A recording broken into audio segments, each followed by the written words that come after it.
प्रधानमंत्री ग्रामीण आवास योजना में 2017 का मैं आपका 2017-18 का फिगर दे रहा हूं।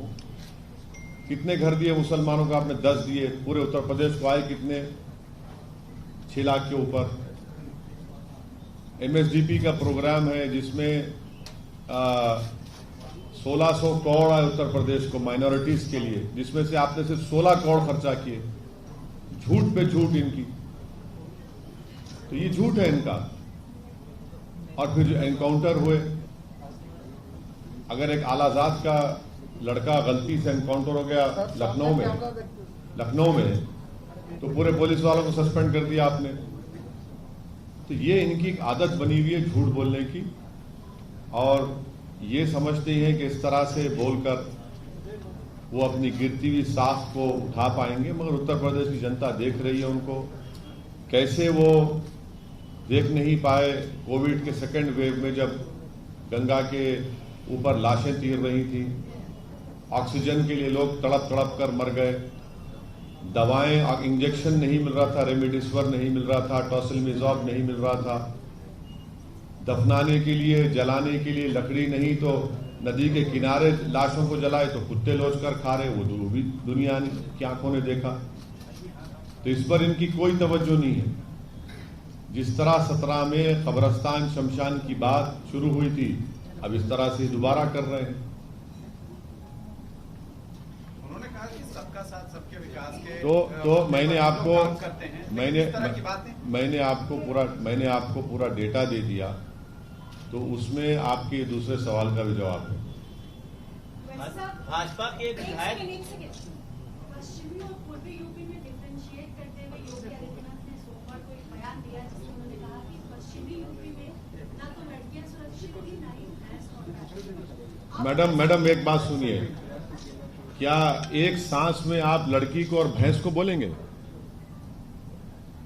ये महिलाओं से मोहब्बत है आपकी कि एक ही सांस में मुख्यमंत्री बोलेगा कि लड़की और भैंस और बैल? इंसान को इंसान के तौर पर देखो ना आप।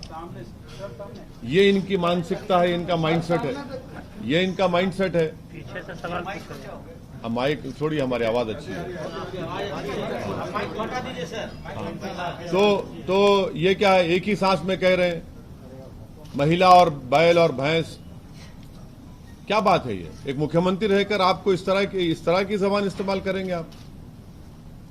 ये आप लोगों की महिलाओं के लिए ये इज्जत है आपकी?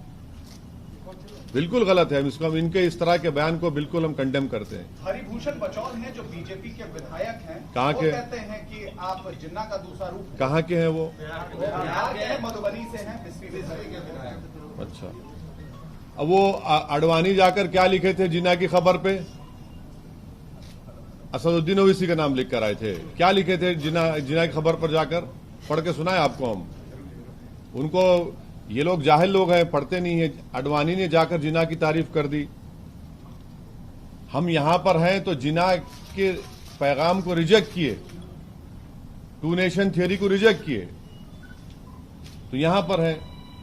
तो इनको हर आदमी इनको वही लगता है जो माइनॉरिटी एम्पावरमेंट की बात करता है, तो इनको वही लगता है, बस वही पुराना कैसेट चलाते हैं।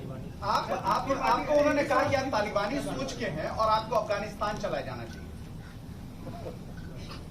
आपकी पार्टी यूपी में भी चुनाव आपने देखा था कौन, जब एयरक्राफ्ट हाईजैक हुआ था तो कौन मुल्ला उमर को लाके छोड़ा? वैसे ही लाके छोड़ा। वो नहीं, एक मिनट नहीं, वो जो कौन लेकर गया था यहां से टेररिस्ट को, कौन लेकर गए थे? ले जाकर प्लेन में ले जाकर तालिबान के पास ले जाकर छोड़कर आए। अच्छा, दूसरी बात, भारत की जमीन पर हमारे एम्बेसडर ने वो कौन सा उनका तालिबान का लीडर, नाम भी याद नहीं आ रहा, उनसे मुलाकात की। तो क्या आपने क्या कबाब खिलाया उनको? हाँ, नहीं, बिरादर नहीं है, दूसरा है वो। तीसरी बात यह है कि हम डिमांड कर रहे नरेंद्र मोदी से, अगर नरेंद्र मोदी की सरकार में दम है तो वो तालिबान को टेररिस्ट घोषित करे, अनलॉफुल एक्टिविटीज प्रिवेंशन एक्ट में उनको शामिल करे और ये साफ देश को बता दे नरेंद्र मोदी की सरकार के भारत यूनाइटेड नेशन की सैंक्शन कमेटी का चेयरमैन है और भारत ये तमाम तालिबान के 100 लीडर्स को डीलिस्ट नहीं करेगा डीलिस्ट। उनको एश्योरेंस दे मुल्क को। और आपने वाजपेयी जी की सरकार, मनमोहन सिंह की सरकार, नरेंद्र मोदी की साढ़े छह साल से सरकार, भारत के 35,000 करोड़ रुपए खर्चा किए गए अफगानिस्तान में। फिर ये कैसे आ गया? ये कौन जिम्मेदार है इसका? आप बताइए ना इन चीजों को, आप नहीं बताते। आप कह रहे हैं कि अगर प्रधानमंत्री मोदी में दम हो तो वो तालिबान को टेररिस्ट। सुनिए हम क्या, हम सुनिए आपको तकलीफ हो रही है, सुनिए। तालिबान को वो टेररिस्ट घोषित करेंगे। आप हमसे सवाल कर रहे हैं ना, आप घोषित करिए ना, यूएपीए में लाइए, यूनाइटेड नेशन की सैंक्शन कमेटी में ये तमाम के तमाम लोग टेररिस्ट को डिक्लेयर कर दिया गया है। वो हक्कानी नेटवर्क कौन है जिसने भारत के डिप्लोमेट को मार दिया था अफगानिस्तान में, काबुल में? वो उनका अभी मिनिस्टर बना हुआ है। तो आपको कौन रोक रहा है? आप सत्ता में है ना, तो हमारा मुतालबा सरकार से, आपको गवर्नमेंट में आप करिए ना, क्यों नहीं करते आप तालिबान को क्या मानते हैं? क्या मानते हैं? क्यों आप ये सवाल हमसे क्यों कर रहे हैं? क्या मानते हैं? हमको क्या करना है तालिबान से? आपने मांग किया है ना, तो आप तो हम को क्या मानते हैं? हम देखिए, आतंकवादी मानते हैं? सरकार से हम पूछ रहे हैं, हमारी सरकार से हम पूछ रहे हैं कि आप उनको, यूनाइटेड नेशन ने उनको तो आतंकवादी कह दिया, उनके लीडर्स को। आपने अब तक उनको यूएपीए में लिस्ट में क्यों नहीं डाला फिर? और ये इनके जो ये रिकॉर्डिंग कंपनी के जूक बॉक्स हैं, बक बक बक बक करते रहते हैं, बकवास। अरे तुम्हारी सरकार को बोलो ना जाके। सर लेकिन तालिबान को आप क्या मानते हैं? अपना स्टेटमेंट क्या आप तालिबान को क्या सरकार से सवाल कर रहे हैं, हम तो आपके प्रेस कॉन्फ्रेंस। अरे आपने हमसे पूछा कि किसी बीजेपी के नेता ने तालिबान के बारे में हमसे ये कहा है हमारे बारे में। अरे भाई, क्या हर मुसलमान इनको तालिबान नजर आता है क्या? आपकी राय क्या है?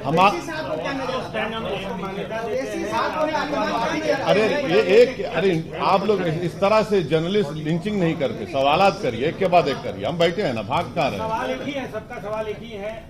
असदुद्दीन ओवैसी साहब या आपकी पार्टी तालिबान को मान्यता देती है या फिर आप तालिबान को क्या मानते हैं? तालिबान को हम शुरू से कह रहे हैं, 2013 से मैंने पार्लियामेंट में स्पीच कहा, 2015 में कहा, 2016 में कहा, और 2000 जब ये CAA का बिल पास हुआ था, मैंने कहा ये बहुत बड़ी स्ट्रेटेजिक गलती कर रहे हैं आप।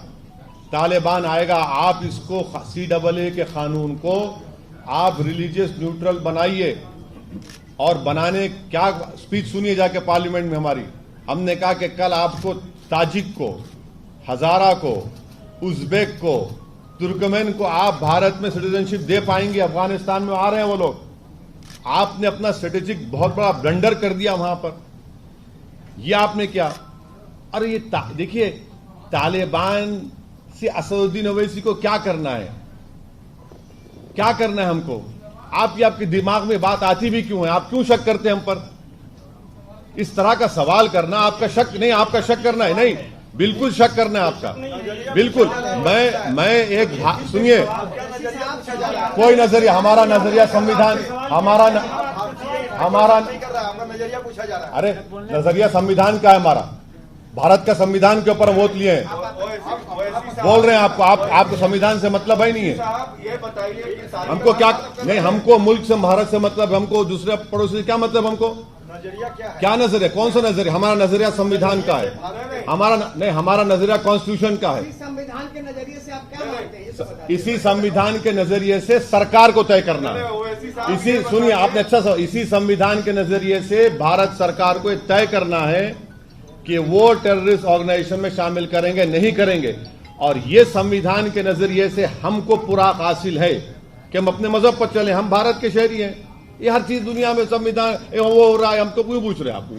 ये बताइए कि तालिबान के टेक ओवर से अफगानिस्तान में पाकिस्तान कमजोर होगा या मजबूत होगा, और भारत पर उसका क्या? मैंने ऑन रिकॉर्ड ये बात कहा कि ये जो तब्दीली आई है, ये पाकिस्तान, चीन ये इनको मजबूत करेगा और मुस्तकबिल में हो सकता है, फ्यूचर में ये भारत के लिए एक फिक्र की बात हो सकती है।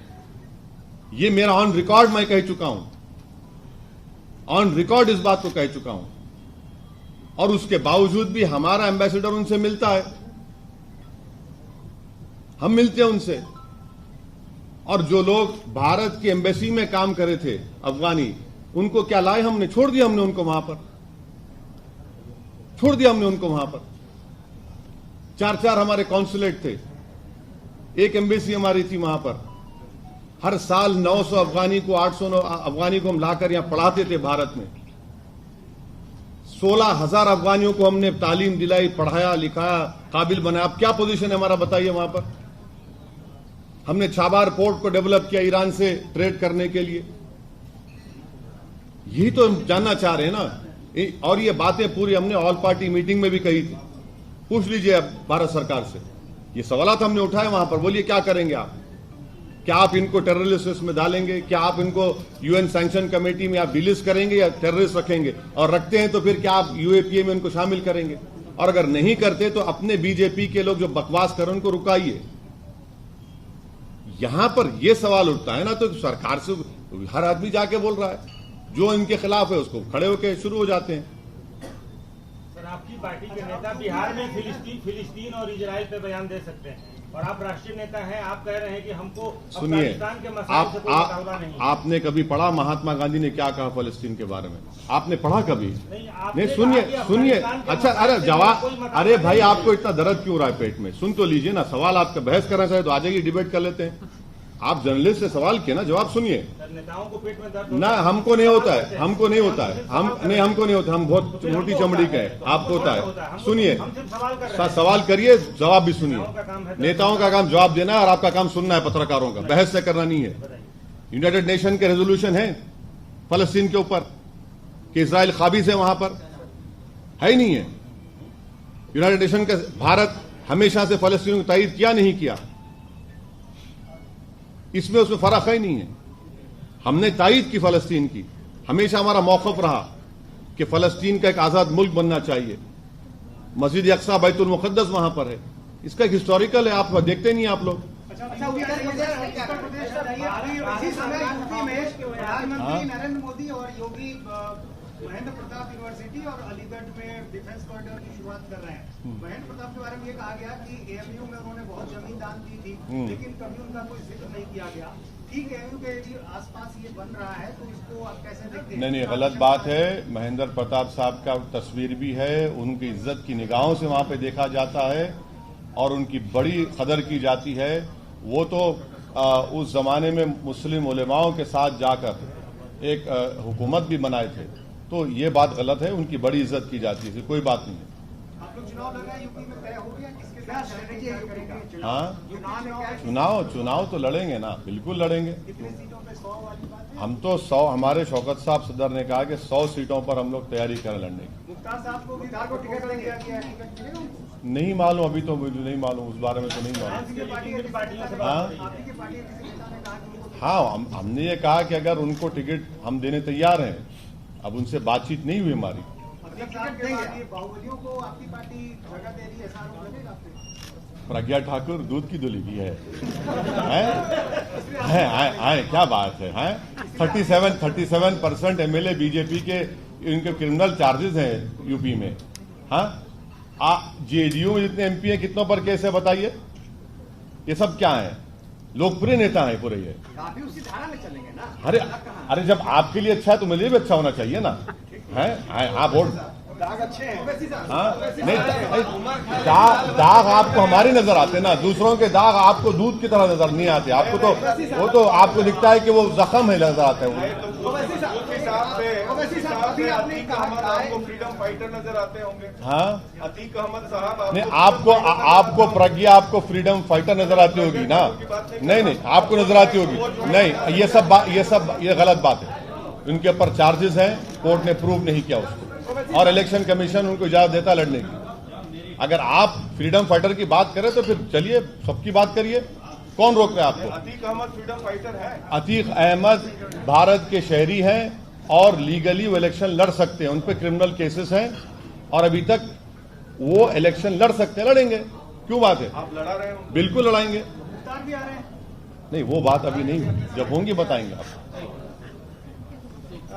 अभी आपने कहा महिलाओं के सम्मान की बात करी, आपने कहा कि भैंस और महिला को एक साथ नहीं देखा जा सकता। बोला गया ना, मुख्यमंत्री ने बोला उसको। इसी से एक सवाल है सर रिलेटेड कि दिल्ली में एक मामला आया है रियाजुद्दीन, जिसने 9 साल पहले तलाक दे दिया और फिर अब वो 9 साल बाद अपनी वाइफ के पास आता है और कहता है हलाला के जरिए तुम मुझसे फिर दोबारा निकाह करो। अब इस पर आप क्या कहेंगे? ये कैसा सम्मान है महिलाओं का? केस बुक करिए उसके ऊपर। क्या आपको मालूम भारत में कितने चाइल्ड मैरिज होते हैं? उसमें मुसलमान कितने हैं? बोले आपको, हम कितने चाइल्ड मैरिज होते हैं बताएं आपको। आपको मालूम 33 लाख महिलाएं शादी होकर अपने शौहर के साथ नहीं, उसमें कितने महिला मुसलमान हैं बताइए। एक इशू उठाकर आप लोग कब तक ऐसा करेंगे? छोड़िए ना, अरे छोड़िए ना, छोड़िए। अरे उसको केस बुक करिए। क्या पार्टी का हो गया? हमारे कहाँ पार्टी का हो गया? कौन बोले पार्टी का है? अरे क्या इंडिविजुअल केस का आपका वो सुन के इतने भड़क नहीं रहे हैं, आपको सच्चाई बयान कर रहे हैं। आपको बोल रहे हैं कि बताइए चाइल्ड मैरिज कितने होती हैं, कितने मुसलमान होती बताइए, कितने 33 लाख अगर शादीशुदा औरतें जो अपने शौहरों के साथ नहीं है, कितने मुसलमान है उसमें बताइए। हलाला जायज? हलाला जायज है? हलाला गैर कानूनी है। हलाला गैर कानूनी है। कहाँ होता है हलाला बताइए आप? हलाला कहाँ होता है बताइए आप? बताइए कहाँ? अरे होता कहाँ है बताइए सब। अच्छा ये बता दीजिए सर, सपा से अगर मौका मिला तो अलायंस करेंगे? किससे? सपा से वो बात करेंगे तो हम सबसे बात करने तैयार हैं। सपा हो, बीएसपी हो, बात करेंगे, बात करें तो बात करें। पर आरोप ये लगता है कि आप बीजेपी के गोलकीपर हैं और सेक्युलरिज्म के मतलब कम से कम आप तो नहीं करना चाहिए ना सवाल। कम से कम तो आप तो नहीं करना चाहिए ना सवाल। कम से कम आप तो नहीं करना चाहिए। यहाँ क्या हुआ? हमारी वजह से बनी। आप लोग तो चश्मदीद गवाह है ना बिहार में, हमारी वजह से बनी सरकार। पर आरोप लगता है कि अरे आप आरोप देखिए, आरोप छोड़ दीजिए, मगर आप तो यहाँ के एक जिम्मेदार जर्नलिस्ट हैं। आपने तो देखा ना सब चीज यहाँ पर। कहाँ कैसे जीती बीजेपी यहाँ पर? किसको 60 सीट मिले? कौन हार गया? ये सब चीजें, ये तो इल्जाम लगते रहता है भाई, उसको कोई फिक्र की बात। बंगाल के बारे में कहा जाता है कि आपने किया है, बिहार में लागू करना चाहती है सरकार। हाँ। देखिए, ये जो हाईकोर्ट का जो अभी जजमेंट ऑर्डर आया है, उस हाईकोर्ट के ऑर्डर में पहले तो नीतीश कुमार सरकार को उस हाईकोर्ट को जाकर बताना चाहिए था कि जिस तरह से पेश किया जा रहा है मसला, वो मसला नहीं है।